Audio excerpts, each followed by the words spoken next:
നമ്മുടെ മൗലിദുകളിലൊക്കെ കാണുന്ന ഒരു സംഗതിയാണ് എന്തെന്നറിയോ? എല്ലാ മൗലിദിലും നബി സല്ലല്ലാഹു അലൈഹി വസല്ലം തങ്ങൾ ഭൂമിയിലേക്ക് പിറന്നു വീണപ്പോൾ അത്യത്ഭുതങ്ങൾ ഉണ്ടായി, അല്ലേ? നമുക്കറിയാം, സാവതടാകം പറ്റിപ്പോയി, വിഗ്രഹങ്ങൾ തലകുത്തി വീണു, ഒരുപാട് കാര്യങ്ങൾ പറയുന്നത് കാണാം. എന്നാൽ അതൊന്നും ശരിയല്ല, അതൊക്കെ ശുദ്ധ കളവാണ്, കെട്ടിച്ചമച്ചതാണ് എന്ന് മുജാഹിദുകളും പറയും.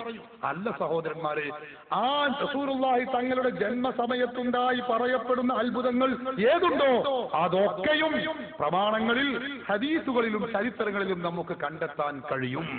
സാധാരണ കുഞ്ഞുങ്ങൾ ജനിക്കുന്നത് പോലെ മാത്രമാണ് നബിയും പ്രസവിച്ച് വീഴുന്നത്, അത്ഭുതങ്ങളൊന്നും ഉണ്ടായിട്ടില്ല എന്ന് മുജാഹിദുകൾ നാഴികക്ക് 40 വട്ടം ഇപ്പോൾ ഓരിയിടുന്നത് കാണാം. അവരുടെ കാസറ്റുകളിൽ ഇത് ലഭ്യമാണ്.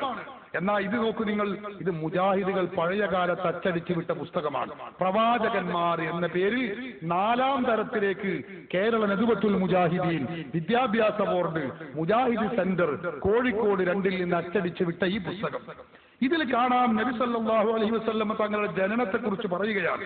നബിയെ പ്രസവിച്ച ദിവസവും മുല കൊടുക്കുന്ന കാലത്തും അതിന്റെ ശേഷവും സാധാരണ കുട്ടികളിൽ കാണാത്ത പല അത്ഭുത വിശേഷങ്ങളും കാണുകയുണ്ടായിട്ടുണ്ട്.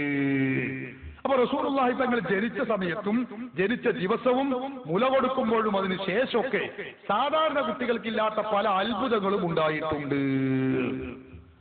അപ്പൊ അസാധാരണ വ്യക്തിത്വമാണ്, അസാധാരണ രൂപത്തിലായിരുന്നു അള്ളാഹുവിന്റെ റസൂലിന്റെ ജനനമെന്ന് മുജാഹിദുകൾ തന്നെ